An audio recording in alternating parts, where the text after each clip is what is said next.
clear of the closing doors, please.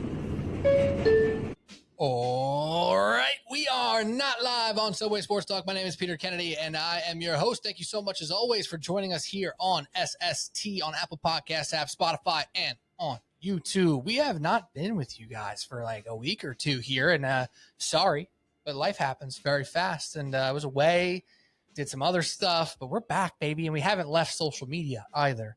On TikTok every day, posting up every day, Instagram and Twitter, and YouTube as well. Subway Sports Talk. Again, I'm Pete Kennedy, joined with one, the only, the big COC, Cody O'Connor. What is up, my dude? Welcome back. It's so good to talk to you right now. PK, it's so good to be back. I even got excited just when you called me earlier before. Just talking a little shop, talking a little ball. And I'm talking ball right now with anyone who's going to listen. I told you we got a new subscriber. Shout out my guy Sam, because I'm at the bar the other night. I see a guy in a Nuggets hat, and I'm like, "You a Nuggets fan, bro? I'm a Thunder fan. Let's talk, chat it up." We started talking for a while. He was a very cool guy. So I'm just itching to talk ball with anyone. So no one better than you, PK. I'm excited to be here. Yeah, buddy. You're like, you're a Nuggets fan? Can I show you the name of my group chat? Which is Nikola Jokic MVP, which continued the ongoing curse of everything we named the group chat goes wrong, which I believe you made it that in jest, correct? Yeah, I did do that because it was it started with Alvarez, which I flopped on terribly, and then we kind of went with it. And I'm like, all right, let's just try to get SGA and MVP here, throw Jokic out there, and it worked for us. Well, for me. And now we haven't changed it yet, so we haven't done it yet where we've tried to say something negative for something good to happen. We've only made the group chat something positive for it to then not happen. It started with Alvarez. We moved on to Daniel Jones. No, it started with the Pelicans. It started with the Pelicans. That's right. Oh, that's 40 win. Yeah, that year they were in first 50 place. win fan club. Yeah. Oh my God. They fell off a cliff that year. Oh, and then it was something about Daniel Jones, and then Alvarez, and now Nikola Jokic. And I feel like you and I both want to be like, Mets missed the playoffs fan club, but it doesn't work that way. It goes the other way. My first thought was actually like Giants, because I'm thinking football mode, and then I'm looking over at your hat. I'm like, no, we got to go. We got to go Mets heavy right now. They need us. We have yet to test the powers of the group chat name with the negative to positive. We're rooting for Francisco Alvarez to hit home runs, and then he doesn't. So we got to maybe we try it, but I don't feel comfortable putting the Mets in the hands of the group chat name right now. And Cody, we have a lot to talk about today, including, of course, our New York Mets and New York Yankees, because baseball season is truly in full swing. But like we are mentioning already, and we are so excited, football season is truly upon us. So we will touch quickly on the Giants and Jets preseason game together and kind of their quick outlooks of what we're thinking about with those two New York franchises. We'll call them franchises. That works. And then we'll get into more interesting football teams and talk about the rest of the league in two different ways, one of which I have some fun, high-value picks that I'm going to share with you guys and Cody O'Connor, of course, on NFL division winners. I'm not talking about just all my picks of who's going to win. I'm talking about high-value picks in the DraftKings Sportsbook, FanDuel Sportsbook, wherever you look for those things. And then lastly, me and Cody O'Connor are going to choose a couple hills in this NFL season that we are willing to die on. And that'll be the show. But we will start, of course, with the New York Mets and New York Yankees, who thankfully both won their last series. And we haven't spoke on this podcast in 2 weeks. I've just been on social media trying to work my way through both of these teams after the deadline, clearly getting better, both in the conversation for winners of the trade deadline, to just fall so flat directly after all those acquisitions. It was such a strange time being a Mets fan, being a Yankees fan, and at least this weekend, they each get a series win. That doesn't mean the grass is completely green again.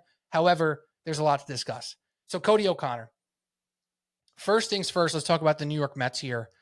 They make all these bullpen moves just for their bullpen to go on a historic run of L's.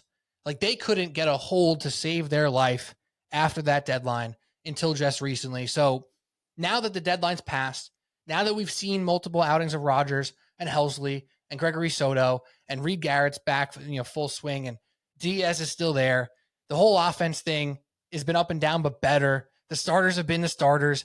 What are you making of this team now? Are you deep in a rut? Are you finding hope? Where's Cody O'Connor at with the New York Mets? Well, luckily now they've won 2 in a row, so I'm back to thinking they're going to the World Series. Naturally. If you talked to me 5 days ago, I would have told you they were missing the playoffs and maybe should be relegated from the league. And there feels like there's kind of nowhere in between. And that's the roller coaster of a baseball season. But, I mean, obviously they're putting us through. They lost like 15 of 17, and when they couldn't hit, they couldn't pitch. When they could pitch, they couldn't hit. And finally, though, we got to see this offense click, and all for it to be like, hey, when do we take the other team live because the Mets are just blowing leads? And I don't, it's not on the bullpen. It is in part, but it's on the starters to me way more than anything. And I probably said this in May, like they can't keep up throwing 4 and 5 innings every start and putting this much stress on the bullpen. Like it just, that sounds like a pleasure to see 5.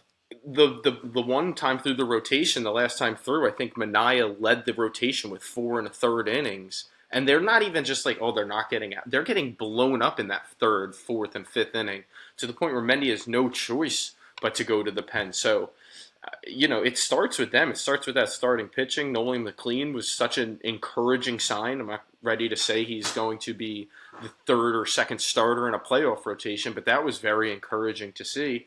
And hopefully they can right the ship because they've got the guys. I think they made good bullpen moves, great bullpen moves. And outside of Helsley, like Rogers has been pretty much as advertised, and Gregory Soto's been phenomenal. Helsley just doesn't look like himself, hopefully just yet. And, if you can get that guy going, the 100-mile-per-hour fastball and nasty cutter, I mean, there's every reason to believe he shouldn't be this bad. I still think it's a good bullpen, but they can't be throwing 5 innings, 6 innings every night. It's one of those things where the breakdowns that we had right after the deadline that were saying this bullpen is now a strength, they went from a weakness to a strength. They're one of the better bullpens in the game. That doesn't mean that was bad assessment. All the assessment was good. Just because it hasn't worked doesn't mean that they were bad moves or the wrong moves. In most universes, Helsley's been way better than he's been. Rogers, like you said, has been advertised. In general, the bullpen's been blowing up and the starter's been blowing up in these 4th innings. It's wild. It doesn't even really make sense. And then you have a game on Friday night where the offense is absolutely just playing at the peak of its powers. You get 2 home runs from Lindor. You get a couple other big knocks from the rest of the lineup, and they're scoring runs left and right.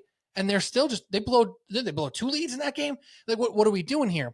So I'm totally with you. It's such a weird thing because the assessment is the assessment. It's not wrong to say the Mets did a good job at the deadline, even though it hasn't worked out. Where they go from here is the big question. I was trying to break this down to myself here on TikTok and to the audience on TikTok. Like, they need a magical pop. To me, the one piece that needed to do something big in order for this team to run was Francisco Lindor. And my man has been smoking hot fire for the last 7 games, batting over 500, 3 home runs, bunch of extra base hits. He's been amazing, and it only just turned into wins this last couple days here. But McLean is added to that magical pop that they needed so desperately.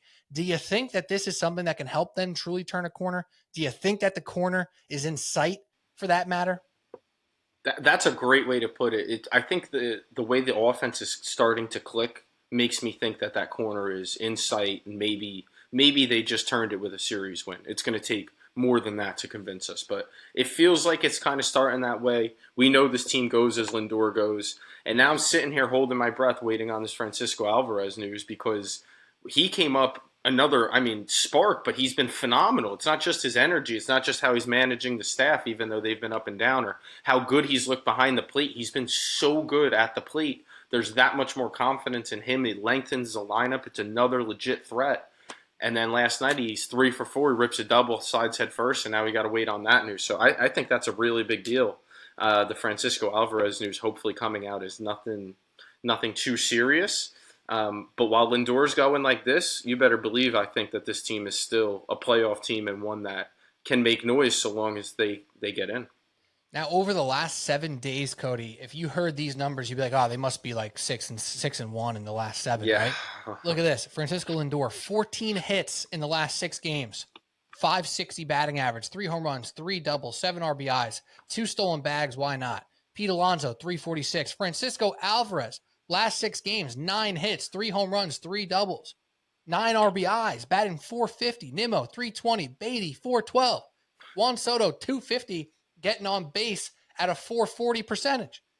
Like, what is happening here that they lost 4 of these games? What how? Right? Like, even Mark Vientos batting .286 in the last 2 games. Like, he had a home run that was absolutely enormous on Sunday night. That actually helped him get one of those wins, right? So, like, it was such a strange time to be a Mets fan because you're on this slump. You're saying the offense is not doing enough. And all of a sudden, they start really pulling their weight. And it just didn't matter yet. Now, on the starting front, Senga, Manaea, Peterson, they are the ones to me that have to shore this thing up. Manaea, when he first came back, really gave me a sense of confidence that he was going to be able to be this workhorse once he got through the pitching limit. And every time in his first couple starts, it's like, damn, only if he didn't have this innings limit or this pitch limit, he could have went for another 1 or 2. We need that so desperately right now. Then finally gets the pitch limit off, and he gets blown up in back-to-back, like 4th innings or whatever it was. So that was a massive struggle. He needs to go deep. Senga needs to find a way just to get into the 6th. Okay? That's all. And then Peterson has been the guy so far this year. He's been the best all-around starting pitcher. I still have faith in him to do his thing, even though he had that pretty rough outing against Atlanta where he was rolling and then just got blown up again in the 4th inning, which was the inning. That was a mess. Really quickly, any other thoughts from you on the Soto, Alonso portion, Nimmo of the lineup? Because they've done some juggling. Obviously, they went back to Lindor 1, Soto 2, but they do shoehorn in Nimmo into the 3 spot in between him and Alonso. Are you happy with that right now? Obviously, all those guys are hitting, so you probably don't want to change it, but are you pleased with the way that portion of the lineup is playing? Oh, yeah. The results they're speaking for themselves.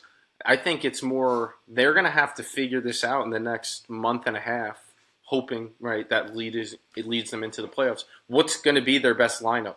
What's going to be their best 1, 2, 3? I mean, they have questions with that everywhere because Mendy's really tried everything, which I respect. I like. He's trying different things. But to me, it's like, which 1, 2, 3 do you want? And then is it going to be Mark Vientos as a part of this? Is it going to be Ronnie Mauricio that's going to be part of this? Is it going to be Brett Beatty? How long of a leash does Cedric Mullins have, who hasn't really played well yet? I mean, all these questions they're kind of good problems to have. You got Jesse Winker coming back, hopefully, and Starling Marte, who was hitting off the bench. So you have these options. Which lineup's going to be your lineup? What's going to be your best 9 going into playoff series consistently? In which order are you going to be able to do that? That's, to me, the biggest question of all of that. Yeah, I feel like Mullins, you just got to keep giving him a chance. Like, he's a proven guy at this point, not to be, a 290 hitter, but he's a proven guy to have pop. He's a proven guy in the outfield, and he should get that average up to the 240 range and hit a couple home runs and be a really effective 8-9 hole guy with speed, obviously. Like, if you think he's going to come here and hit 300, it's not who he's been, but he's a guy with pop. He should hit 240, and he should give you some spark in the bottom of the lineup. I like Mullins. I want to keep seeing him in the lineup consistently. And I personally thought Alonso should have been pushed to the 3, and then you could put Nimmo in the 4. But so far, I've been wrong. Like you said, you can't really argue with the statistics so far of this Lindor, Soto, Nimmo, Alonso, McNeil, because you kind of got to throw him in there. He's been good enough to be thrown into that mix there as a 5-some, if you will. So I'm pleased with that, and I look forward to seeing them play baseball again, which feels good because for a while it felt like we were looking forward to, massive devastation every time they were playing baseball. But now I'm at the point where I'm excited for tomorrow again. I've never sold my stock. This team is a playoff team if the season ends today.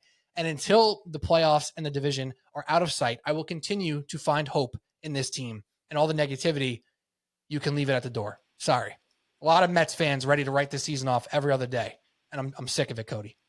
It's so hard not to. I get it. Listen, there's a difference between being frustrated. There's a difference between being upset with how they're playing, being annoyed with how they're playing, being pissed off about how they're playing. Then every single other day, you go, oh my God, they're cooked. This season's over. Oh my God, this team is so mid. Like, dude, we the vocabulary of fans, not just of sports, but of movies and music and whatever on the internet is so infuriating to me. It's like, dude, literally, if the season ended right now, they're getting ready for a playoff series. You cannot say that it's over. It's just begun. It's a little crazy with how bad that they've maintained. I mean, that's the cushion they built, right? I mean, they were 21 games above 500. Now Right. they're back to fighting around, right? They're eight games above. But it's hard when you go through that stretch. That's what baseball does to you. I don't blame anyone who was like, "Oh, this is done." I could understand it being like the frustration of day to day, but I would be lying if I wasn't like they win and I'm like, all right, I'm back in, and then they lose and I'm like, this is going to hell. And when you lose 15 of 17 and you lose the way that they have found ways to lose, it's very hard to just keep that brave hope and that smile. And I even tried to do it down in Wildwood. I'm like, you know what? I used to pray for times like a playoff fight and a game in August that mattered. And then they go out and blow a 6-0 lead, and I'm like, I prayed for this. Jeez, I gotta up my prayers a little bit. I mean, I gotta push the envelope here. Yeah, you need a little more from the big man if that's what you're getting. I'm not asking enough. I do agree, and I do get that, and I'm hoping that the Mets can inspire some more hope. Let's hop over to the Yankees really quick because they've been in a very similar boat. It's weird the parallels that these two teams are playing with right now, where one fan base is pissed off at the pitching staff, and then Mendy in the other side of New York, it's like they're pissed off at Boone, and then in turn the pitching staff, right, or in turn the lineup on any given night. But the New York Yankees and the New York Mets, very identical type situations right now. Had a nice, I wouldn't say stranglehold, obviously, because they didn't hang on to it, but they had a nice little lead all year, a couple games here, a couple games there on the division. Then all of a sudden, big time slip. All of a sudden, Toronto and Boston jump above them. They're only a half game behind Boston right now. They're 5.5 behind Toronto. But the Yankees are obviously still in this thing again. The same thing for the Mets. If the season ended today, the New York Yankees are a playoff team. If so facto, this season ain't over. How are you feeling about the Yankees' outlook?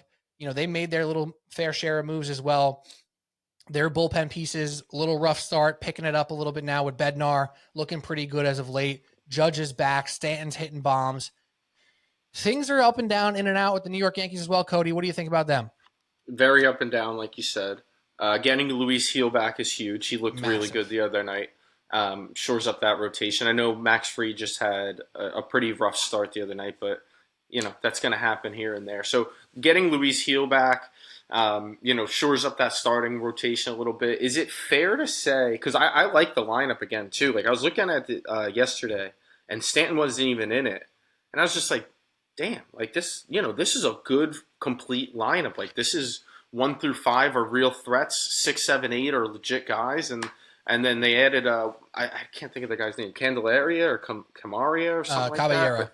Caballero, he's been doing some good things for them too, and I know he's kind of brings like a different type of player to them, that like a team that kind of has a lot of the same guys. So like pretty good with their lineup. Luis Heel makes me think that the rotation's not too bad. Is it fair to say that one of the biggest strengths of like the Yankees' last 10 years is maybe their biggest concern right now in the bullpen? Is it all bullpen decisions, as our friends like to claim, or like is it they don't have the same horses that they once did with Devin Williams looking the way he has, which he's lost his closer's spot? Yeah, he's pedestrian at this point, Devin Williams. And I've been the biggest guy banging the drum of, the best version of this team is Devin Williams in the 9th, and then you have Luke Weaver coming in on any high leverage spot, 7, 8. That made sense to me. And at this point, they've made the decision to not have that be the case. And I get it. It's August now. It ain't June anymore. So, yeah, the bullpen has been a weakness, but the horses are there, in my opinion. I think when you look at simply Weaver, Bednar, and Devin Williams, you should be good. I mean, obviously, you say the same thing right now about Rogers, Helsley, and Diaz, and the Mets bullpen has been terrible. So it's always not as simple as it seems. I have this feeling with the New York Yankees that what they really need is Max Fried to get back to form, because it's not just one bad start for him. He was a guy that the Mets and Yankees have been desperate for all year, which is a guy who's going to go out there and give up 1 run in 6, 7 innings. He was doing it all year long. And he's been, this is probably like, I don't have the numbers in front of me. I can pull them up. I'm looking at them now. It's been like 4 or 5 starts now. It hasn't been, 2 bad starts. It's been about a month and a half of pretty mediocre to poor starts for Max Fried. And that, to me, is a massive change, because that's the chain reaction that the Mets have been dealing with. Oh, here's a guy who goes 7 or 8. Now he's going 4. Now you're getting 2 more guys out of the pen. Now next day you got 2 different guys out of the pen, and that thing rolls on itself, and it just builds up like a snowball down a hill. And that to me has been the biggest problem. It's kind of like the one hand that feeds the other, where the starting rotation has been struggling, which has led to bullpen struggles, and that's been the Mets' MO over the last month and a half as well. So to me, if Fried shows up and Heel continues on how he did on Friday night, that helps the bullpen immensely. I think the Yankees do have the horses in the pen to stay good here.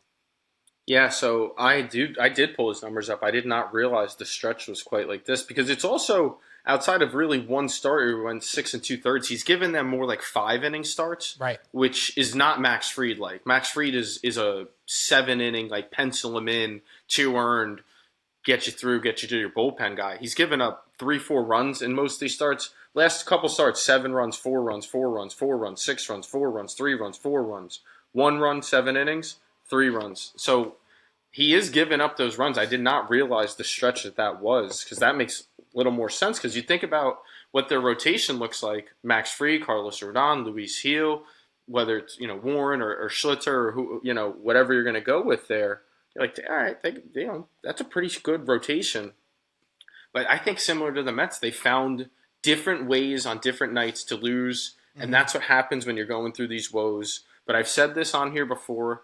I do try my best to stick with this even as I'm thinking of the Mets. It's never as bad as it seems when it's bad. It's never as good as it seems when it's good. That's just kind of how baseball is. And the sooner you can kind of wrap your head around that and realize, like, just as quickly as you lost 8 out of 10, you can go snap off, win 8 out of 10. So I still think the Yankees are in a pretty good position, especially with, again, like, I watched that Luis Gil start and was like, damn, he looks just like I remember him last year. Like, I was like, holy damn, he's just dotting fastballs and making guys look silly. And, so when he looks like that, that's a pretty legit 1, 2, 3. If you could figure out the bullpen, again, who in the AL is making you say we can't beat them? That's the way I'd look at it as a Yankee fan. It's exactly. We don't have that luxury. I look at the NL and I go, everyone, actually. Every single. all of them. Down to Miami, who's like playing good ball. Miami could beat the Yankees too, clearly. Yeah, swept their ass. One more number on Max Fried. From start number 3, right? Because if you give him start 1 and 2, where he pitched well, by the way, 2 earned runs and 1 earned run. But, they're warming up the arms. They're not going deep yet in the first 2 starts. Start 3 through start 18. He only had 2 starts under 6 innings pitched. From start 19, from 19 to current day, which is 25 starts, he's only gone over 5 innings twice. So that's a massive, massive difference. And it was at the exact portion of time where this Yankees team started to really slide. I mean, June wasn't great for the Yankees either, but he was still playing pretty well. In June, no earned runs, 2-2, 3-0. Right. Then after that, July, he's been struggling, frankly. 5 innings, 3 innings, 5 innings. Then he got 6, 5, 5, 5. You need Fried to go 6, 7. You just need it.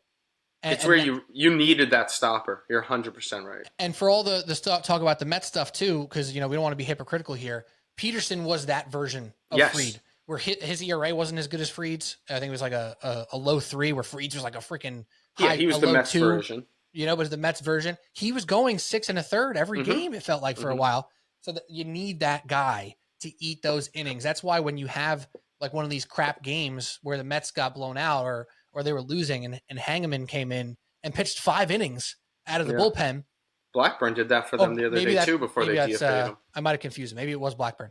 Blackburn came in and pitched They've 5 had a couple innings. Guys have to do it. Like, that's huge when a bullpen guy can come in and throw 5 innings. That saves so much work out of that pen, and the Yankees need that desperately. All right. Yankees and Mets, playoff teams if it ended today. Last thought on them right now. I'm just going to pull up these odds for you, Cody, really quickly. Excuse me. The Yankees are plus 370 to win the division, 5.5 out. Any interest in that number, or do you think they're just a wild card team right now? 370? Yeah. Well, it's better than the plus 100 I assured you guys of in like July or something. So yeah. It would depend how many times they play Toronto down the stretch. Like, I'd have to look into something like that and see how many head-to-head they have where they can make up that ground like that. But it's probably worth a sprinkle. It's nothing to be like, oh, I'm definitely going big on this. It's 5.5 is a good amount to make up. It is. And the Mets are plus 450 to win the division. I would hammer that. No, I'm just kidding. I'm like, they are for sure making it back. No, I don't. And I know Zach Wheeler's got the blood clot thing going on. I hope that somehow resolves itself because that just sucks. Yeah. But whether he's got that or not, that's not like a broken finger. That's like actual. No, health. Dude, that sucks, man. That's and even if it was a broken, I don't want to see that. I hate like when it happened to DeGrom. Like when it happens to the best, it just sucks no matter what. But anyway, with or without him, I don't think the Mets are catching the Phillies. I don't. I think that they are hopefully going to right the ship enough to firmly be a wild card team. But I don't really have much interest in taking the plus 450 for them to make up 5.5 games. Yep, agreed. It's not enough value to get juicy and throw on that. And plus, they're still they don't have the playoff odds open right now because games are being played at the moment. But I'm pretty sure they're around even to -1, whatever. Yankees a little more so than the Mets to make the playoffs, -150 range ish to -200 for the Yankees, I think. But we don't have that open at the moment. All right, let's move on from baseball. Mets and Yankees will continue on and do their thing. We'll watch them closely and talk more about them. But obviously, it's time to segue into football because football season's upon us, Cody. The fantasy drafts are being scheduled. The preseason games are in. It's week 2 of the preseason, almost on to week 3 of the preseason here. And obviously, the New York Giants and New York Jets faced off at MetLife on Saturday night. To pretty varying degrees of success on the offensive side, where the Giants really moved the ball well. All their quarterbacks kind of did something good, and the Jets were trying to run the ball. Giants defense did their thing and, slowed them down enough, and Fields is Fields. It's preseason. We're not going to look too much into it, but it is time to look into these teams in general. Is there any major takeaway you have from that preseason game on Saturday night for either the Jets or Giants? You can take it wherever you want. I got to start with our Giants because that's what I'm certainly watching closer. It just Carl Banks kept saying this in the first game. He repeated it over and over again about the offense, about how much less congested it looked, how much it flowed better. And he kept saying it, kept repeating it. So it was, worth noting. And I'm not the biggest Russell Wilson fan. That is for sure documented pretty well here on this podcast. And I still don't love him. I don't think the Giants are going to go on some magical run with Russell Wilson. But he certainly runs a different offense, a better offense. He can get the ball out. He throws so much underneath that sometimes it pisses me off. But they just seem like they have more of an identity, like a real flow to them. And it's preseason. You don't overlook it, but it's encouraging to see that stuff. It's encouraging to see Jackson Dart have a great start and then back it up with another great one to say, all right, it's not nothing, hopefully. I'm not going to say, hey, Jackson Dart's our franchise quarterback, no questions asked. But it was nice to see that. And then I think everybody in Giants camp and Giants Nation is just staring at the defensive line, who's going to make the play on this one? Is it going to be Dex? Is it going to be Burns? How are they going to line up? Are they all 4 going to be on the field at the same time? How many times are they going to do that? Where's 51? Oh, he's the one in the backfield already. I kind of missed him. It was so quick. That part has been really fun to watch. So my biggest takeaway as a Giants fan is just I don't know what the win total is going to be. The schedule is so hard, so difficult, so frustrating for a team that was the 3rd pick in the draft. Why they got this schedule, I don't know. But my takeaway is I'm invested in the team again, and I think we're going to watch some pretty good football this year. And hopefully that transitions and transpires into wins. But that's what I see is I notice it in myself. Just I'm so much more invested in them. And it certainly helps when the Mets lose 15 out of 17 in August. So I'm like, all right, let me turn to something else. But I just feel more invested in the Giants than I have, at least, over the last year plus. Mm-hmm. If you look at the strength of schedule, it's been one of the massive talking points about this New York Giants team. And in the research I've done and the experts that I've listened to and all these different people, there is this little sense of excitement about the Giants core. Obviously, it's very easy to get excited about the front on defense. The pass rush could be really good. The run stopping can be very good for the Giants with Dexter Lawrence and all those guys you just mentioned. Tibbs seems like he's on a mission here this season. It just comes down to that schedule. So you go to Warren Sharp's strength of schedule and basically any metric of strength of schedule, and the Giants have the hardest in the league, which you mentioned how the hell does that happen? It truly, Cody, is bad luck. There is no other way to say that they would have the worst schedule outside of bad luck because they have a 4th place schedule, which for people who don't know how it goes, right? You get paired up with 2 divisions. So obviously you play your division twice each. So you get Eagles twice, Commanders twice, Cowboys twice. That's 6 games. Then you get 2 other divisions. That's 4, that's 10, 14, right? Then you get 3 4th place teams. They got the Niners. Okay, yeah, right? that makes sense. Yeah. So that's how it works. The Niners were bad last year. They were 4th place. So the Giants just literally got the short end of the straw, being the last place team, adding a team like San Francisco to their schedule when they already had the AFC West in there, right? So, and the NFC, no, they have the NFC West? No, the AFC North? Not the North. They've got the AFC West. They definitely have the AFC West. I'll pull up the schedule now because I'm forgetting now off the top of my head. But that is truly the only reason why their schedule is so bad. They got bad luck with their 4th place thing. They got the AFC West and they got the and the NFC North.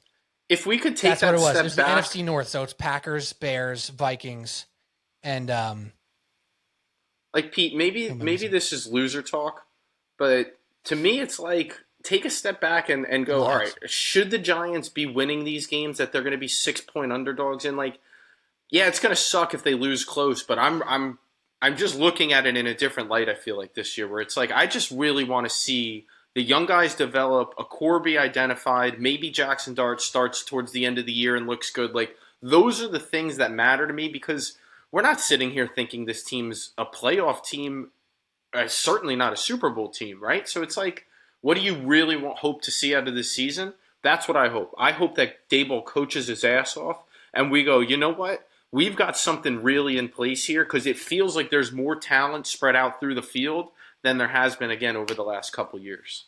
Exactly. And to your further point on the spreads, right? The look-ahead lines. Obviously, all these things are going to change week in, week out. The Giants are underdogs in every single game this year. Every single game. I didn't think it would be that bad. No, literally every single game, Cody. But off the top of your head, take a guess for me here. How many times do you think they're underdogs by 7 or more out of the 17? Let's say 8 times. 4 times. Okay. And I feel like that tells a better story. Also, wait, I'm sorry. I messed up. They're favored in 1 game. They are they're minus 1.5 at New Orleans. Super Bowl's back on, baby. They're minus 1.5 at New Orleans. I missed that one because it's such a faint color green in this thing that I didn't even notice it was a favorite. Can I ask you my own curiosity question? What do they open up with at Washington? What's that line? 6.5. Ah, damn it! I was spot on. I should have guessed it first. Should have. So they're okay. The point of me bringing this up though is they are within a touchdown of most of their games.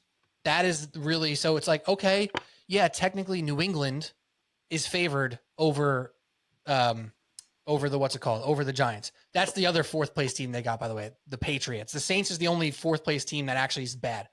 The Patriots are 3-point favorites. Like, that's a winnable game for the Giants. The way I broke it down to you guys in the group chat when we were talking the other day, because obviously our favorite Giant fan, Mark Shanlugan, who is the worst Giants fan of all time. He's not a Giants fan. He's already counting all their losses. And I'm like, listen, I know their over-under's 5.5, which we're going to get to with the Giants and Jets here in a second.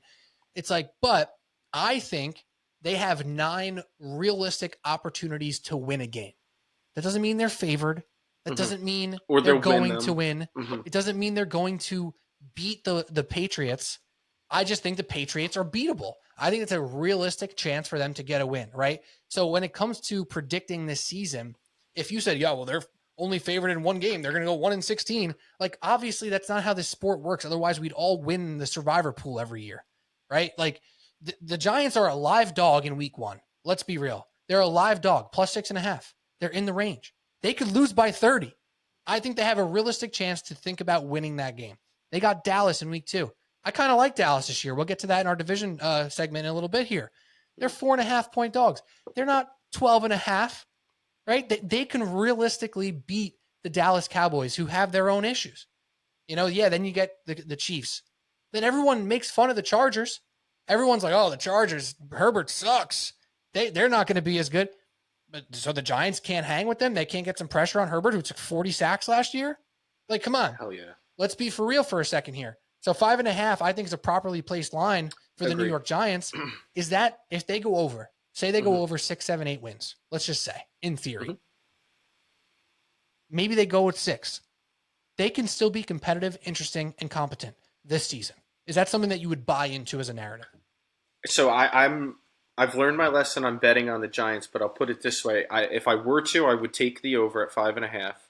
And a big part of it is, despite what we're looking at right now, it never goes exactly how the odds look as like every year we're like, which team is going to be the team that comes out of nowhere to the playoffs? And usually it's like 2 or 3 different teams. There's usually turnover like that. Like last year, week 1, Minnesota, I'm like, if the Giants want to be anything this year, they've got to go beat this Minnesota team. That team ain't nothing. That team won 14 games, Pete. Like, I couldn't have been any more wrong on that. They couldn't lose a close game to save their lives. They won every time. Like, they did not lose games. Yeah, so, it doesn't always go that way. Injuries happen. Things change. Teams that you thought were going to be really good end up sucking. Teams that you thought were going to suck end up being like a surprise team. So I'd take the over, but knowing the schedule, I think it's just a really tough bet to make. But only because of the schedule do I think is that tough of a bet to make. I think the Giants are just going to be a hard team to play, a team that you have to be ready to play, or they could upset you. I think this is the way you look at it too. If you are truly interested in betting a Giants line this year, if you want to get good value, if you want to really kind of beat the system on this, you have faith in them for 17 games, but you don't know like how much that's going to happen quickly. If that makes any sense, you wait till week 4 to bet on their line. There's a chance they have at Washington, at Dallas versus Kansas City. That's a really tough start to your season. Again, at a team that was an up-and-coming beast last year, made it to the NFC Championship game. You got a vengeful Dallas Cowboys team at Dallas, which the Giants have not done well down there. Then you get Kansas City. They could very easily be 0-3 and play decent football, truly. So if you're kind of liking what they're doing, even if they lose the first 3 games, then you get the Chargers and New Orleans, right? Then, of course, they go to Philly, at Denver, at Philly, San Francisco. Very brutal, right? But then it does kind of at least lighten up a little bit. You get Chicago, then you got the Packers and Detroit, pretty tough. New England, Washington, Minnesota, Vegas, and Dallas. That's where you're going to make your money if you're trying to bet the New York Giants there. You're hoping for maybe a win against the Chargers and the Saints. You're hoping for something there against the Bears and maybe the Packers and definitely the Patriots, and then Minnesota, Vegas at the end. Like, those are the ways that you're going to get over that 5.5 number if they can beat those teams that are much more aligned with their talent level. I think that's such a good gambling way to look at that, is to wait past those, they're not beating a couple of those teams, those juggernauts. And if they do, you go, you know what? I missed my spot probably, so be it. I'll take the loss on that portion where it's not a loss, it's just I didn't place the bet. I think that's a great way to look at that. And I can guarantee you this, that the Washington Commanders will be one of the favorite picks in the Survivor pool in week 1. I'm telling you right now, because you look up and down the week 1 lines, you're going to see the Denver Broncos are 7.5 over the Titans. You're going to see the Eagles at 7 over the Cowboys. And then you look up and down, you got the Cardinals at -6 and the Saints. Those are the biggest lines. That's it. The Commanders are right in there. Top 3 biggest lines of week 1. They're going to be hammered in Survivor pools week 1. I guarantee it. And I would just be hard pressed to make that my pick, because all you need is that defensive line to wreck the game early. And then who knows what the hell is going to happen. Right. So I'm just saying they're a live team this year, and I have no faith in them making a playoff run. I have no faith in them being an offense that's going to be amazing, but I do have faith in competence. I do have faith in the ability to play to their competition a little bit and, maybe give some of those upper echelon teams at least fits for 3 quarters. And that's a big step up from where they've been. And you got to remember this, Brian Dable and Joe Shame are coaching and GMing for their lives this year. Yeah. Brian Dable's coaching for his career this year. Has to. If he is bad, he's a coordinator again. If he is decent and gets fired, he's a head coach again. And if he's good, even if they're not a playoff team, he's still the head coach of the New York Giants, which is what he wants. Even if, some people would say it's not a place that he wants to coach right now. Obviously, he doesn't want to lose that job. So that's, I think, it on the Giants right now. I was really quick, actually, Jackson Dart. Any thoughts on the Dart boy? It's just, again, encouraging is the word I want to use because you can't overreact to it. I remember thinking Daniel Jones looked really good in preseason. I remember thinking he looked really good to start his career those first couple games. So I don't want to go over the top, but he looked very comfortable. They looked like they had designed great play calls for him, just some easy dump offs, but he just seemed to have good pocket presence and move within the pocket. He moves pretty well when he takes off. He wants to take a hit. They say he's tough as hell. So there's, it's not going to be perfect. There's going to be growing pains. He's not going to go 14 of 16 and throw for $130 every time. But Right. It was encouraging is the word I would use. And Dayball looks very excited to coach him, which is also a really refreshing thing to see. Yeah, I think it's encouraging, and it's very easy to watch preseason and go, oh my God, they look amazing. Don't do that. Just don't. Save yourself, right? Like if Jackson Dart rolled out there against Washington in week 1, I can almost guarantee you it won't look as comfortable as it does in the preseason. Even if he does well, right? It just won't be as comfortable. Preseason is a different beast. I am not one to get worked up over preseason either way. The only thing that I will do is if you go so far and say, it doesn't matter, it's stupid, we're playing against scabs out there, it's all freaking scrubs who won't even be in the NFL. Okay, I get it. However, if Jackson Dart went out there and played horrible in his first 2 preseason games, people will be annihilating him. So let's at least give a little minor tip of the cap to Jackson Dart for playing solidly in the preseason so far and move on and hope that he plays this year and plays decently. That's all I have to say about that. All right, on the New York Jets, Cody, we are way on schedule here for our segment so far. But no, on the New York Jets, really quick, let me ask you this. How many games do you think the New York Jets are favored in this year so far on the look-ahead lines? Don't know what their schedule is. This is just a I'll blind give you this. guess. Hold on. Can you give me like a strength of schedule They number? are 16th. They are Okay. exactly in the middle for Warren Sharp's strength of schedule. I would guess the Jets are favored in 3 games this year. A mighty fine guess. They're favored in 2 games as of right now. Okay, I was between 3 and 4, so I made the right choice. Similarly to the Giants here, they're not like expected to be blown out by many games here. They have 1, 2, 3, 4 games where they're 5 games where they're favored by or underdogs by more than a touchdown. So that's actually more than the Giants, believe it or not. But they have, of their non-division games, they do have Pittsburgh, Tampa Bay, they have Cincinnati, Cleveland, Baltimore. So they have the AFC North. Then they have the NFC South with Atlanta, the Falcons in that mix there as well. But obviously, the Bills make it difficult for them. They're actually underdogs against the Patriots in both matchups as of right now, and they're underdogs against Miami in both of those matchups. They're only favored in 2 games. That's Carolina and Cleveland, both at home for the Jets. So yeah, it's difficult for the Jets too. Let's be real. It's not easy for the Jets either. And I think there's slightly less reason for, excitement right now with the New York Jets because their defense hasn't really necessarily changed a ton. They're just kind of the same and possibly good. And then their offense is just question marks with Justin Fields. Is he just a fantasy quarterback or is he actually a competent NFL quarterback? There's reasons to be excited for both sides, but I think less reason for Fields to be expected to be this awesome on-field Sunday quarterback. Yeah, I can't. I have to see it to believe it with Fields. I haven't gotten there. I didn't dislike the idea of bringing him in, especially for that contract. I think it's worth a shot when you don't really have many other options. But to get excited about them playing offense when you know that your weapon is Garrett Wilson and it's a huge drop off. Breece Hall had a great rookie season, then he got hurt. He really hasn't looked the same since then. Are they going to be like a huge ground and pound team and rely on the defense? I would think that's the Jets' best path. Yeah. I think that's their best way to winning football games is we've got a defensive-minded coach we just brought in. Our defense is still very, very talented all over the field. And we've got a quarterback whose biggest threat, his best attribute is by far his legs. And if we can just draw up some plays enough to keep the defense honest enough for him to make some throws and get him some easy early reads and maybe build that confidence, that's all of your pathway.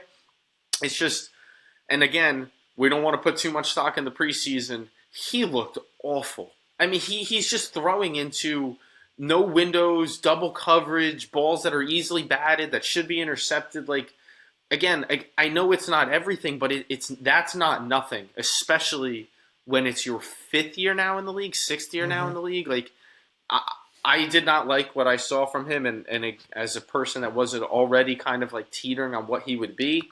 But I wonder what, like I know our very own Pat Boyle's a big Justin Fields guy. He's kind of gone out on the limb of saying the Jets are a playoff team with him, wanted him over.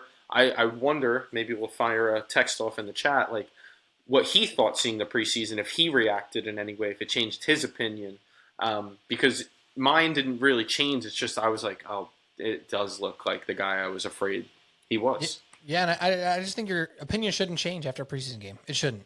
It should, if it changes, Fair. it should be like, a percentage point up, a percentage point down. Like it shouldn't go anywhere past, 5% difference in how you felt beforehand. What Fields is going to bring to this team, you don't want to push that button too hard in the preseason. You're not going to say, hey, Justin Fields, you're out for 3 or 4 drives today.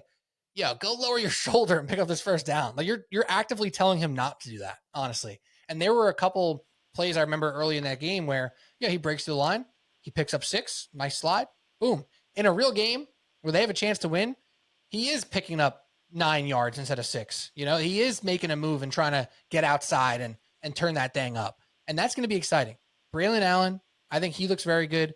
If Breece Hall could be competent, because he looks a little off right now, and he looked off all last season, he was playing through an injury. If those 3 guys are healthy and can run the ball well, they're going to be a difficult team to play as well. And just like we talked about the New York Giants, yeah, they're only favored in 2 games are the New York Jets. But you're telling me the Jets can't beat the Steelers in week 1? They can't beat the Miami Dolphins? They can't hang with the New England Patriots? They can't beat the Panthers and the Browns and the Jaguars and the Saints and the Falcons? The Jets are in that realm. And it really ends up coming down to, what do you think of these other teams? Everyone and their mother is hyping up the Denver Broncos right now. I'm not buying that the Denver Broncos are some juggernaut. It's just not what I am not built to go all in on the team that every single podcast and Twitter and TikToker that I watch is like, who the dark horse Super Bowl team is? It's the Denver Broncos. Chill, dude.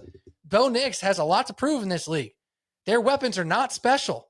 Like, all right, the Broncos were a nice team last year. They played nobody, okay? They're still in a tough division.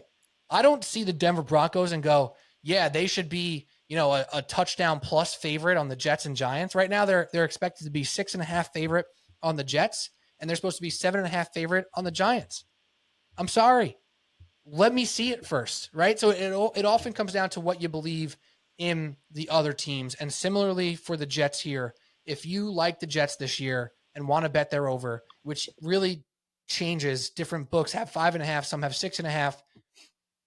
You could also wait, because what the Jets have to do this year is they have to play Pittsburgh week 1. They get Buffalo, and then 2 games in Florida, at Tampa Bay, at Miami. And everyone knows their home field advantage in Tampa and Miami is even stronger in those first weeks of the season, because it's hot as balls down there, right? And they're used to it, and no one else is. So if you like the Jets, you get Carolina all the way in week 6. You get the Browns after the bye in week, 9? Week 10. Week 10 after the bye. You get the Patriots, the Falcons, the Dolphins again, the Jaguars, the Saints, and the Patriots, all from week 10 through week 17. That's where you make your money with the New York Jets. So you could possibly wait on them if you like their over.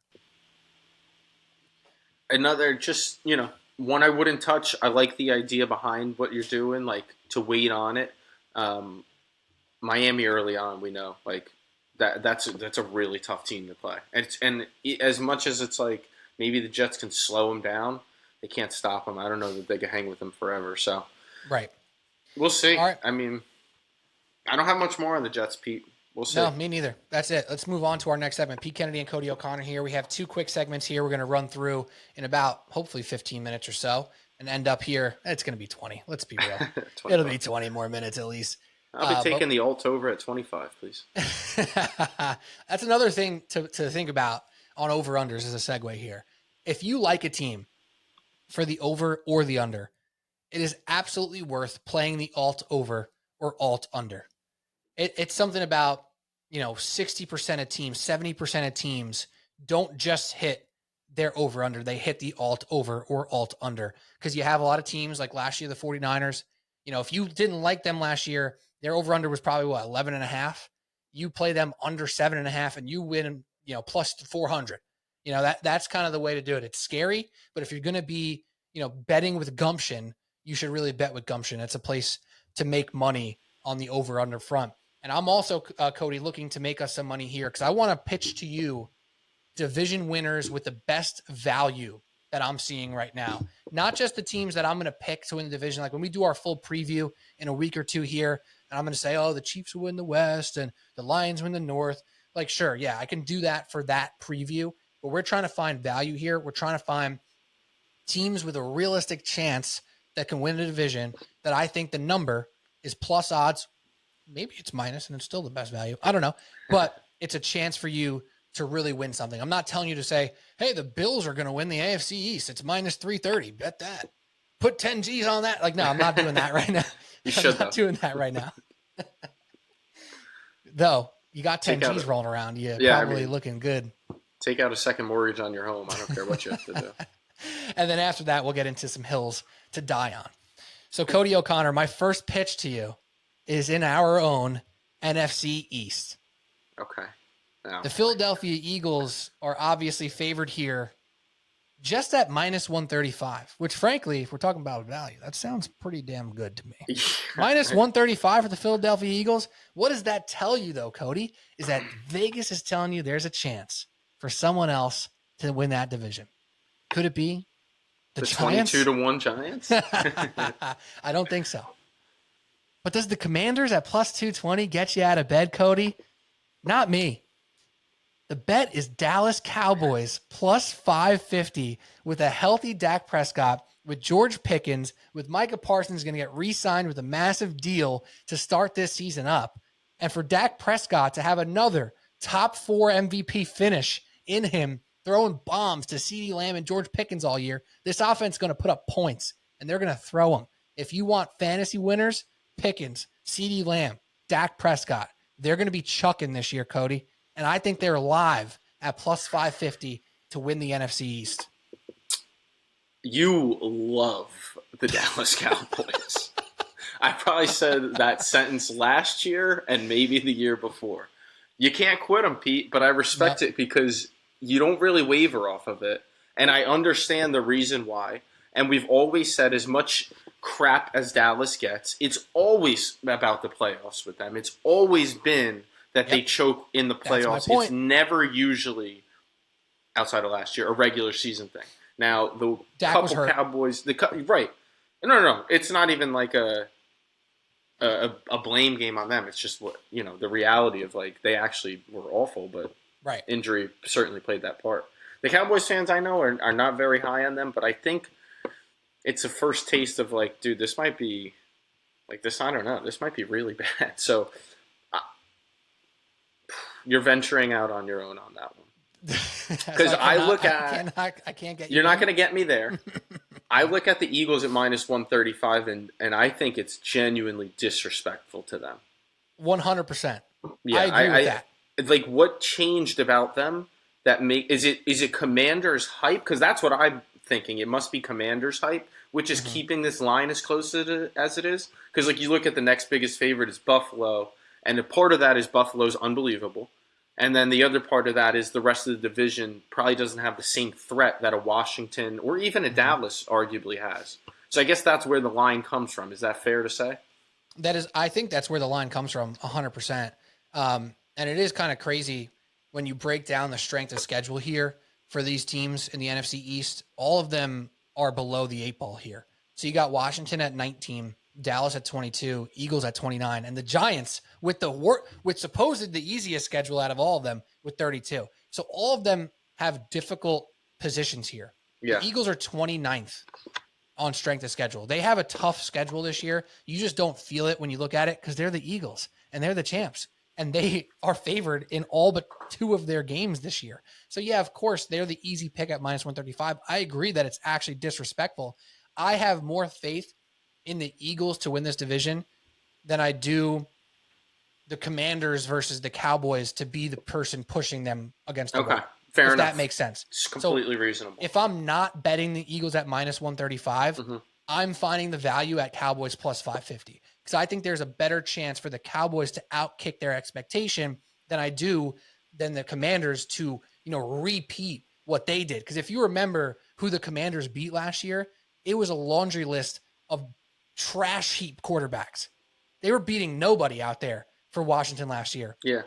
This year, outside of them playing the freaking Giants, and then they do get, the Raiders and the Falcons, they're playing Jordan Love, Justin Herbert, Dak Prescott, obviously twice, Patrick Mahomes.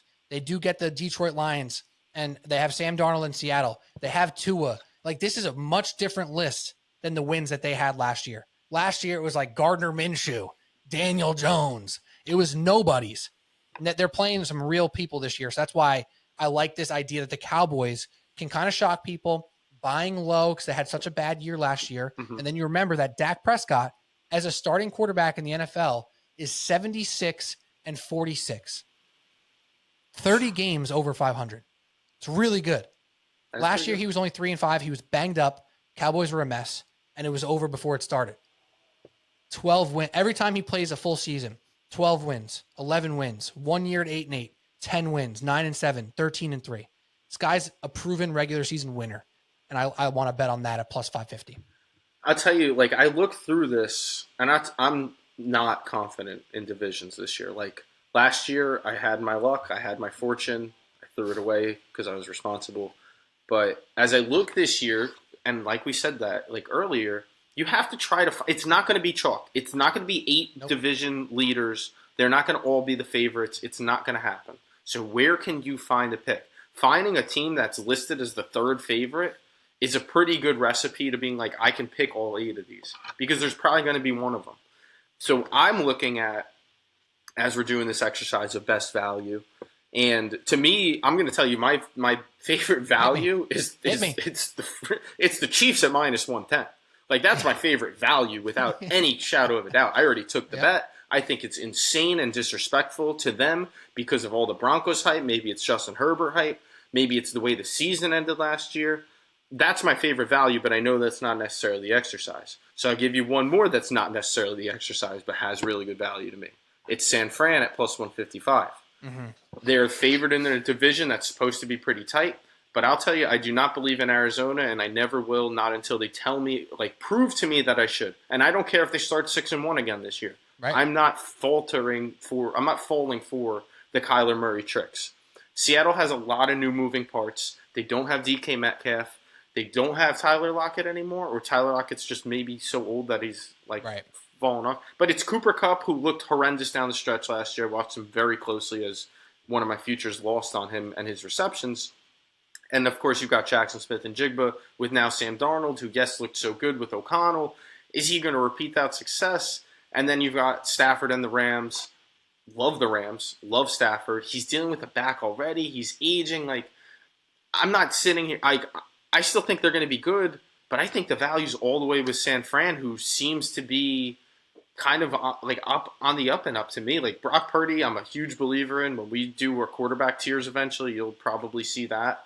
CMC coming back is the offensive player of the year, is one of the best offensive players in all of football. George Kittle is primed to have a huge year. Hopefully Ayuk's injury is not lingering too much, but I still like the weapons around. I love Shanahan. I love their defense. They got Robert Saleh back. Like, I feel like so much is pointing in the direction of taking San Fran. Yep. That to me, that is one of those. I could get plus 155 on a straight bet on what I think is a team that could come out of the NFC. So I'm going to take them to win their division. So to me, there's some value in. It's not the craziest odds. I get that. But if you're really looking to make a bet, that's where my value relies. And I probably have one more that I'll wait for you on. Well, I love the 49ers call because when you're talking about value, again, that's what we're trying to figure out here. We're not trying to say, the Bills, I think they're my best bet to win the division. Yeah, of course they are, but you're laying minus 330. We're not doing that right now. We're trying to find actual value in the number. The number for the Niners being plus 150 is great. And frankly, if they were even competent last year, instead of a trash heap with injuries, they would be favorites by minus odds, right? Like, if they were even a more standard version of themselves last year, if McCaffrey played a few more games last year and they were, the ninth worst team in football instead of a bottom 5 team. They're minus 120 right now. And that's a big difference. So I love that. They were on my list as well. But I'll give you one more. Because, Cody, I can't quit the Cowboys. Who else can I quit? The Vikings? No. Okay. The Jags then. You're jagging off. I'm jagging off again, Cody. People zag, you jag. I'm a jag off. What can I say? The Jacksonville Jaguars in this division, which, again, a lot of people are very willing to just chalk in the Houston Texans. Let me remind you, what was the Texans' issue last year? Their O-line was terrible. It's still terrible. Mm-hmm. And the Jacksonville Jaguars were an abomination last year, and they added Liam Cohen as their head coach, a guy who simplified things for Baker Mayfield, who made him get rid of the ball in less than 2 whatever seconds, more often than any quarterback in the league. And what did Baker Mayfield do? He threw more than 12 touchdowns more than he ever had in a single season. He had 40 touchdowns last year. He never threw more than 30 before last year. It was quick game, getting rid of the ball, easy completions, build up the offense. That's exactly what Trevor Lawrence needs. Baker Mayfield last year, when he held the ball for more than 2 whatever seconds it was, he had 14 touchdowns and 13 picks. That was almost all of his interceptions right there. That's Trevor Lawrence's exact issue as well, is trying to hold on to the ball, trying to make something special happen, trying to push the ball downfield, overthrows, underthrows. That's how you ruin drives, by throwing interceptions. I think Liam Cohen is going to simplify things for the Jacksonville Jaguars and Trevor Lawrence. I think Brian Thomas is an absolute monster wide receiver who's going to have another great year here with Trevor Lawrence. And this is a real put up or shut up type season for T-Law as well. They're plus 300. I think that's very strong odds for them, because when you look at strength of schedule, you're talking about the Jacksonville Jaguars here, who have the 6th easiest schedule in the NFL. To me, that's where you find those good, strong odds. When you find the Tampa Bay Buccaneers on that list, you have to go down to their 10th. So it's obviously relatively similar. They're in the same division. They're playing each other. Nope, I crisscrossed that. Not the Buccaneers. The Houston Texans are 25th. I was going to say, when I looked at that before, it made a lot more sense. The Houston Texans have the 25th ranked schedule in the NFL, and the Jaguars have the 6th. So to me, that's why plus 300 is a value. The Texans are not a proven enough team, in my opinion, to be a plus 105. So if you're looking for some way to make a couple plus dollars, the Jaguars with Liam Cohen are a team that I think can get really put together offensively, and you could see T-Law finally shine. So again, as I look through this, my thinking and I'm looking to see which team I can take that's not the top of the division. How can I, not go all chalk? Jags were absolutely one that you're much closer on getting me to sign off on, even though I really like C.J. Stroud. So I love Nico Collins, D'Amico Ryan's their coach. I think they have a good defense, and the offensive line is a huge deal. And it kind of takes me over to my pick, where I don't love this, and my first lick was to do the opposite of this, because I'm a huge Lions guy. After what Jahmyr Gibbs did for me in fantasy last year, how many bets I had on Detroit last year, how right they made me out to be. But all I keep hearing is about their offensive line and their struggles. Mm-hmm. And as many weapons as they have. And as much as I like Jared Goff, I just like him. I don't Jordan Love him. Oh. I didn't plan to do that. It's the truth, though. Very good. Because the thing with the thing with Jared Goff is he feels still like a bit of a guy who needs things to be right around him. When it gets off script, I don't trust him like I trust some of those other guys. And if the offensive line's going to be a problem in Detroit, as many weapons as they may have, they only have a decent defense, and now you've lost both coordinators, which isn't nothing. The Eagles lost both coordinators after a Super Bowl appearance, I think. A Super Bowl appearance, right? Lost both coordinators, ended up starting hot. They fell all the way down, lost to the Bucs in the wild card, got smoked, and they were awful down the stretch of that season. Mm-hmm. Got back to it, and then they won the Super Bowl. So it kind of, it could take time. So there's enough there to make me say that the Green Bay Packers, who win 11 games a year seemingly, they won 11 last year and they were kind of banged up. They went 9-8 the year before that, 8-9 missed the playoffs, 13-4, 13-3. These are the last 5 years of the Packers. Whether it's Rodgers, Love, it's LaFleur right now, who seems like just a steadying ship. on a team that's plus 250 to win the division, I consider that pretty good value. I think that those teams are relatively even enough. It's not me saying that the Lions are going to win 8 games this year. It's me saying that these two teams are pretty close and even. I think they're both probably double-digit wins, and I could see Green Bay getting the better of them in those head-to-heads enough to propel them up. I don't believe enough in Chicago yet. I don't know what to make of Minnesota. I wrote them off so early last year. I don't want to just do it again, even though my head says just do it again. So to me, there's some value in Green Bay at plus 250 with the new weapons, with more togetherness with Love and LaFleur, with him hopefully being healthy and Jordan Love, another year with Josh Jacobs, and a good defense. I mean, there's enough there to make me say plus 250 is probably pretty good value, and maybe I've even talked myself into this with this exercise tonight. Well, Cody O'Connor, let's make it a family play, why don't we? Yeah. Because my third one is to take Mr. LaFleur Razor, Matt LaFleur, and ding! also I don't say have the I don't have a cool button, but ding! There you go. One more time for both of us. Yeah.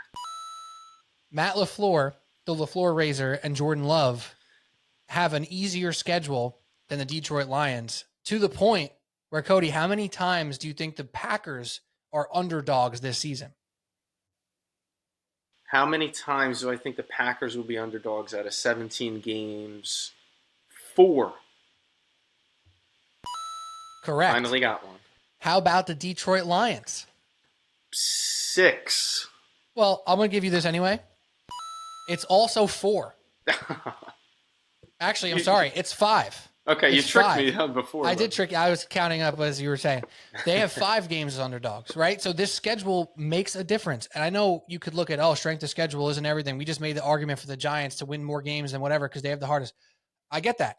However, there's differences and layers to this stuff, right? The Packers have the 23rd hardest schedule. The Lions have the 30th. And then add in that offensive line injury. Add in losing both coordinators. Add in another year of wear and tear on a long season for Jared Goff and Amon-Ra St. Brown and this guy and that guy and their entire defense, which was incredibly banged up last year, right? Them being plus 160 in a vacuum should sound like an insult as well. But it tells me that the Packers are live, baby. And they're plus 250 with an easier schedule, with more games as favorite going into this year. And if you remember from last year, Cody, I was telling everybody to chill the hell out about Jordan Love. I said, listen, this guy proved that he's an NFL quarterback last year. He didn't prove he's an MVP candidate. Can we relax? Because people were oohing and gooing over Jordan Love last year.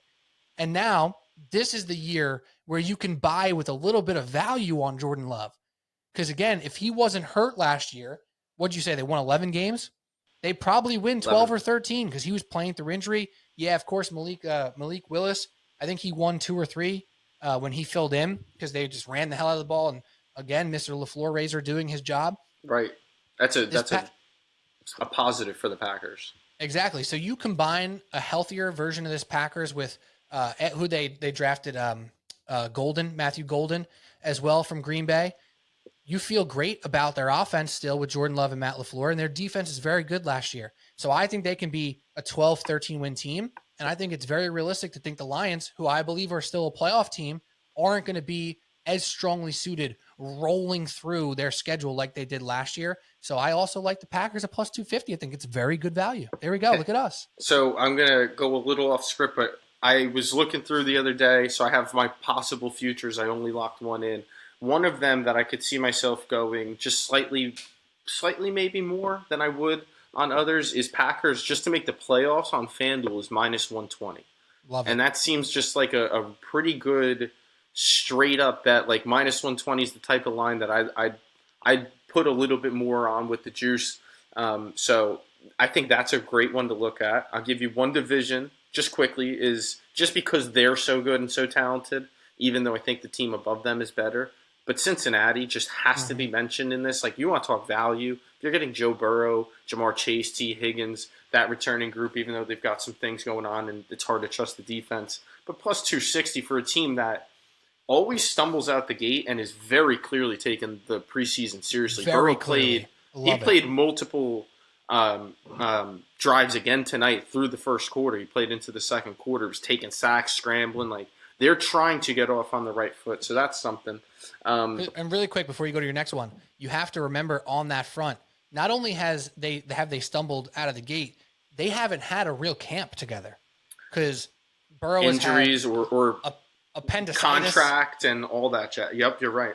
Higgins contract. You had a lot of different things. You had Higgins contract. You had appendicitis. You had Joe Burrow injuries. You had COVID. Mm-hmm. Like Joe Burrow and this core has yet to have a legitimate preseason, and that must be why they are taking this uberly serious. And to me, that makes them like incredibly interesting to start this season off because they have Cleveland and Jacksonville, which are 2 games they should win. That in the last couple of years, they were losing those games, right? Like they're New England last year to start their season off. Exactly. Like they lost to the quote unquote Cleveland last year in week 1, right? So like they need to start good. They have Cleveland, Jacksonville, Minnesota, and then Denver.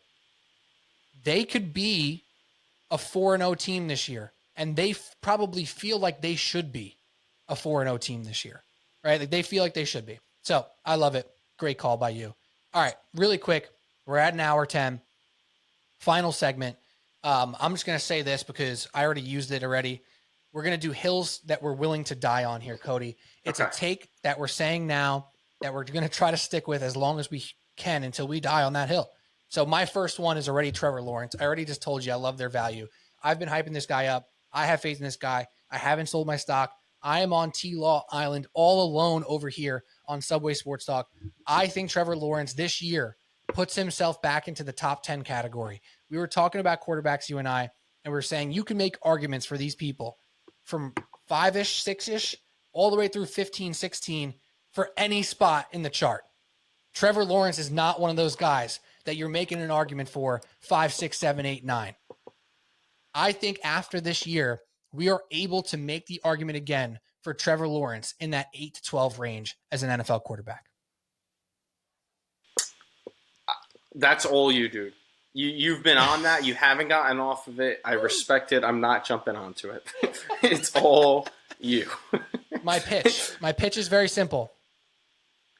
Liam Cohen, and I just did this already, so I'm just saying it one more time. Liam Cohen did absolute wonders for Baker Mayfield last year. He created an offense that was so tailor-made to not make mistakes, which is Trevor Lawrence's problem. His problem is not the special stuff. He makes special stuff where you'll see a highlight on red zone. You go, Jesus Christ, dude. What an anticipatory throw in the back corner of the end zone. Wow. And then he'll miss a 7-yard out that he'll throw it 90 feet over the guy's head. Liam Cohen's going to calm that down, simplify it. I like it. I think it's going to be good. I digress. I know no one else is with me on that. That's why I'm willing to die on that hill, Cody. It's a great one. What do you got? Because it's you're going out on a limb. I'm going to go, maybe this is out on a limb. Maybe people agree with me, but I know it got very contentious when I was just talking with my brothers about it. And that's about Justin Herbert. Mm-hmm. And I might even want to group Brock Purdy into this, but I just don't understand why Justin Herbert is this automatic top 10 quarterback despite all of how he's failed. Like, Pete, how is he just above guys that have multiple playoff wins, that have elevated their guys? Oh, I missed a guy in this. I made a list, and I even missed Baker Mayfield in there. Is he more talented than Herbert? No. Are these guys that I'm going to list more talented? No. But quarterback rankings, just like NBA players, to me, it's very fluid. It changes very, very often. And 6 weeks into this season, I probably won't have the same 10 quarterbacks listed in the same order that I do right now. But as of right now, how Justin Herbert should be ranked above CJ Stroud, who just beat him in the playoffs? Why should he be ranked above Matt Stafford, Jalen Hurts, Jaden Daniels, who just won 2 playoff games, 2 more than Justin Herbert's won? Why should he be ranked over Brock Purdy, who's been to a Super Bowl, who's performed incredibly well in the playoffs, who's pretty much had one bad season, which is last year, where every single thing that could possibly go wrong went wrong? Now, if you plugged in Justin Herbert to the Niners, would they be better than with Brock? There's a pretty good argument to say yes. I totally get that. But once Justin Herbert wins, does it, proves it, big moments, he probably catapults up this list. He should not be there just yet. He doesn't deserve to be just based on talent alone. So I'm keeping him outside of my top 10. I could have him as far as 12. Actually, I think I do have him at 12, just above Jared Goff. But I'd take Purdy, Jordan Love, C.J. Stroud, Jaden Daniels, Stafford, Hurts, all of which over. And it's very close. It's very tight. It's not like they're in different ball fields. But until Herbert does it when it matters, blowing a 27-0 lead to your boy, like that matters. It has to matter. when you're splitting hairs amongst such talented people, that stuff matters to me at least. Maybe I overvalue it. No, you're right. So be it. That's where I'm at with Herbert. He's outside the top 10 until he proves otherwise. And that's the difference. Is it theoretical or is it legit, right? Is it actually what he's done or is it what you think he could do? Because if I ask you this question, Cody, who do you have 11 through 15? You don't have to do an order. Who are the quarterback names around him on your list here? It's probably people like Baker, Jared Goff, Dak Prescott. I don't know. I'm probably reaching on Tua, but I'm not coming up. Trevor Lawrence, Tua. Like I'm not coming up with all those names right now. That's fine. That's fine. I just want to know the types of names, group him to group him with like Jared Goff and Baker and that group, that company. And I'm fine with that. Dak. Out of those guys, who has the potential to actually be a top 5 or 6 quarterback? Out of those guys, I think he would be at the top of the list from a potential perspective. Agreed. Right. That being said, a lot of arguments that are being made about why Bo Nix is going to be very good this year, about why Baker Mayfield might have struggles this year, right, is because coaching changes, right? Bo Nix, second year with Sean Payton. This guy might be awesome this year. Jaden Daniels, second year. He might be even better this year. Baker Mayfield lost his coordinator 2 years in a row. He might have regression. People seem to forget that Jim Harbaugh made his appearance back in the NFL just 1 year ago. And what did the Los Angeles Chargers do? They went 11-6. Hold on.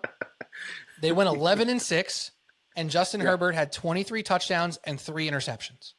23 touchdowns. They had a very specific plan to run the ball, to limit mistakes, to play tough defense, to be a tough team again, because for years there in Justin Herbert's tenure, they had a trash heap a head coach with a disastrous system that what the hell were they doing over there in Los Angeles, where we couldn't wait for that coach. Can't even remember the guy's freaking name at this point.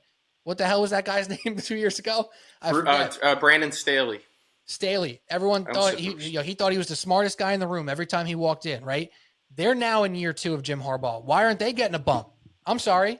Yeah, I know they lost Rashawn Slater. He's a left tackle. He's very good. They lost him. If anyone's equipped to replace a left tackle, how about the Chargers who have Joe Alt, who is a left tackle, who's playing right tackle. Now they move him over. I think they can survive that. It's obviously would be better with Slater. I'm just saying, on the Justin Herbert hill that I'm willing to die on, which I'm ready to die on. Hell yeah. I like Herbert as an NFL quarterback still, and I believe that he should still get some bump with year 2 of Jim Harbaugh, when everyone else in year 2 seems to get a big ass bump. Oh, Jaden Daniels is going to be an MVP this year. Oh, Bo Nix. Oh my God. The leadership on this guy. What a special individual this guy is. He can't throw the ball like Justin Herbert. I'm sorry. He got spoon-fed in offense last year. He's not. He got spoon-fed in offense last year, and he has no weapons either. So I don't want to hear it about Bo Nix when Herbert is sitting right there for us. Agreed. If you're power ranking, right? If you're doing a power ranking, that's based upon your expected potential and what you've done for me lately. Mostly what you've done for me lately, right? So when you see a power ranking for teams, the Chiefs can lose one game, early in the year and remain in the top 5 of power rankings because everyone still expects them to be there. Herbert hasn't earned the right to lose games and remain in the top 5. That's not where he belongs yet. Jalen Hurts, because of what he's accomplished, he belongs in that 5, 6, 7 slot because of what he's accomplished, right? That does not mean that he's exclusively a better quarterback in every way than every guy he's above. It means he's done more. He's been better. And right now you have to rank him that way. So yeah, I agree. We're on the same page generally, but I have more faith in Herbert than you do clearly. And pretty much everyone. I'm like alone on Herbert and Lawrence Island. If I'm a Chargers fan this year, like I am banging on the drum of unleash Justin Herbert. What just happened? Did you just lose a bet? Justin Herbert, if I'm a Chargers fan, I'm banging on the drum that I need him to be unleashed. He threw 23 touchdowns and 3 interceptions last year. That's amazing. How exciting. If my dude throws 3 interceptions again and doesn't have over 30 touchdowns, they're failing Justin Herbert. And that's kind of how I'm looking at this year for them. Like, he needs to be pushed to go to a new level. He can't be held back to not make mistakes. And that's where he, in my opinion, needs to be coached more, unleashed more, perhaps might be the word. Yeah, because again, 3 interceptions sounds great, but that might mean you weren't doing enough. You need to do more. All right, my last hill that I'm willing to die on. Mike McDonald over there in Seattle, the head coach and that team. I think this is a year where he makes his real imprint on Seattle. They have a new system. They have a new quarterback. I'm not willing to die on the hill of Sam Darnold. I'm not willing to die on the hill of the Seahawks winning the division, though I think that's a live number and is enticing to me. But I do think the Seattle Seahawks, a team that I think people are overlooking because last year they did not make the playoffs, but they were within inches. They were a game away to the last weeks of the year to make the playoffs. I think people are treating them like a 4th place team, and in any other division, they are a 2-3 with ease. So I'm willing to die on the competency of the head coach of the Seattle Seahawks. I'm willing to die on their defense taking a massive step up this year, and willing to die on them being competitive. And I'm going to say make the playoffs this year. Just make the playoffs. That's where I'm going. And that also adds to my lack of faith in the Rams, unfortunately, and in the Cardinals. And I love the Rams. I love Matt Stafford. I love Puka Nacua. I think Devontae Adams still has a lot to give for that team. I'm so nervous about their health. I am so nervous to the effect that I have Puka Nacua in a keeper for a 9th round, Cody, and I don't know if I want to keep him. I'm nervous. The guy plays like he's in a car crash. And to go back on like the look ahead stuff for the Seahawks, part of the reason why I just find them so fascinating this year, and I think they're going to, with that defense, apparently what all the people, like the expert type people, are saying about the McDonald defense is it's very in-depth. Like, there's a lot of variations and studying that takes time. It's like the Fangio thing. Like, it takes time, and once it rolls, it rolls. And we saw that in Baltimore for years now when he was there. Like, they were so good on defense. They have not one game where they're underdogs by more than 5.5 points. Like, they're underdogs in their fair share of games. They're about even with their favorites versus underdogs, but their biggest dog is 5.5. And like, they're on DraftKings, they're plus 170. And that's kind of why, like, it's value. It's frisky. And again, they're being treated from an odds perspective like a 4th place team.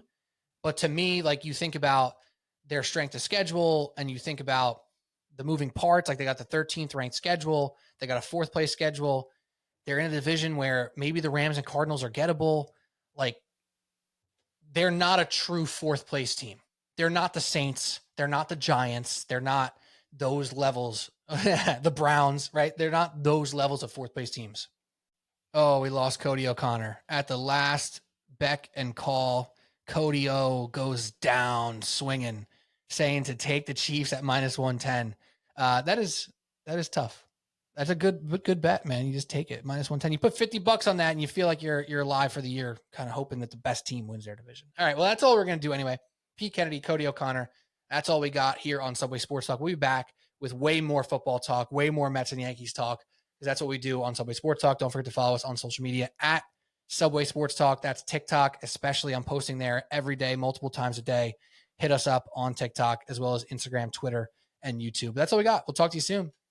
Cheers.